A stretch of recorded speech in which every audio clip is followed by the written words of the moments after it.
Breaking news, Microsoft wants to buy Nintendo? So if anyone hasn't seen the internet today or this week or whenever you're watching this video, they've kind of gone crazy thanks to a handful of emails that have leaked from Microsoft. And everyone's pretty much focused on one, specifically from Phil Spencer back in August of 2020, in which he's talking to his executive team saying why Nintendo would be a quote rare moment for him to acquire personally and also be a prime asset for Microsoft in their Xbox gaming division. But is it possible, and would it actually be a good idea? That's what we're going to talk about today. But before we begin, my name is Mark. This is Joyful's Arcade, a place where we celebrate all games and how they have that awesome power to bring people together. So whether you are a Nintendo fan or an Xbox fan, wherever you fall in the conversation, here a PlayStation or PC gamer, this is a place for you. So if you like the content, please feel free to like and subscribe. And if you don't like the content, let me know your thoughts below either way. Always looking for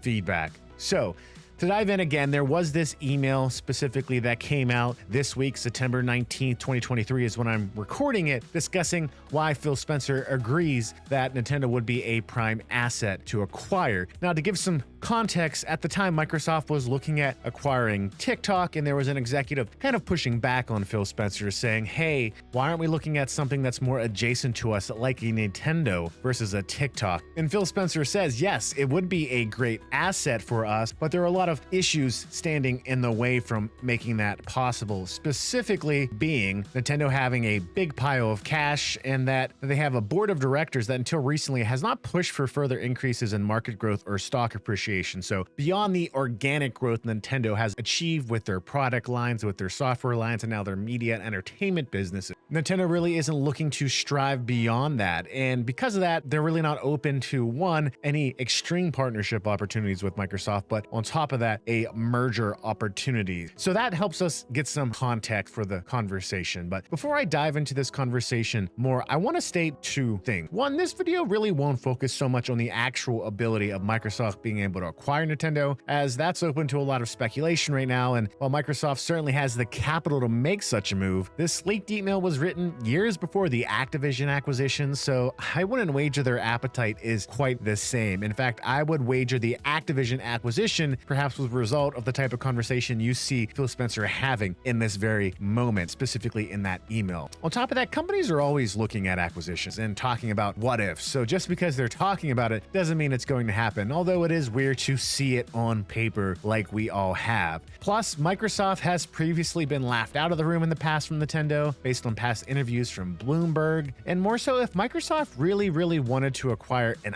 IP powerhouse in the software space that could give them more brand appeal in Asian Pacific markets, which I would think is a part of the vision for a merger with a company like Nintendo. A company like Sega seems much more viable, especially considering that Sega recently bought Rovio, makers of Angry Birds, a company that also lines up nicely with Microsoft's clear intent to build more of a mobile/casual gaming market with their recent acquisition of King and Activision as well. So I say all that, and I also want to say that I'm actually for bringing more games to more players at more places. I'm not one to oppose moves just for the sake of opposing them or protecting existing offerings just for the sake of protecting how things are. But I do like to evaluate if the move itself would affect the quality and core nature of the products involved. Basically, would it help or hurt the product? In this case, would Nintendo's games get better or worse? Now, Phil Spencer has an answer to that, and that answer was yes, Nintendo's games would be better, but I'm going to take a little bit of a different approach with that question. And to do that, we kind of first have to talk about the different types of design philosophies within each company's gaming approach. So to decide if Nintendo would be better or worse, we first need to understand the underlying strengths or core competencies and design philosophies inherent between the companies or products being discussed. Again, in this case, Microsoft and Nintendo. For example, when Microsoft was going after Activision Blizzard, I don't see a merger like that really raising any potential red flags in terms of compatibilities with their core products or design philosophies. They're not misaligned. That being, they fall into what I'll call a linear technological approach, which is when it comes to game design and the hardware that powers it, both Xbox Publishing and Activision look at the most advanced and upcoming technology coming down the road, specifically the road they're already on, and they seek to to make games that could take advantage of this cutting-edge new technology. So in metaphorical terms, they've already struck oil digging a well a specific way, and they're going to keep digging deeper with the aim to tap into more of that oil. And what that specifically means is Microsoft, leveraging their strengths in powerful hardware and networking capabilities, has brought us powerful DirectX architecture into the console space, has brought us innovative online gaming, and they're going to continue to solve problems and innovate down that path. Look at the future of cloud gaming. Look at Game Pass. This is the consequence of their already existing strengths and advantages. Now, every time a new Call of Duty drops, again, we're going to talk about Activision here, it's always flashier and faster, it's taking advantage of online gaming, and it's always best run on a high-end PC or higher-end performance-driven console like a PlayStation 5 or an Xbox Series X. And since Microsoft provides that hardware, the operating systems and adjacent products that make all that possible, it's kind of a no-brainer that these are two companies with compatible design philosophies and compatible strategies.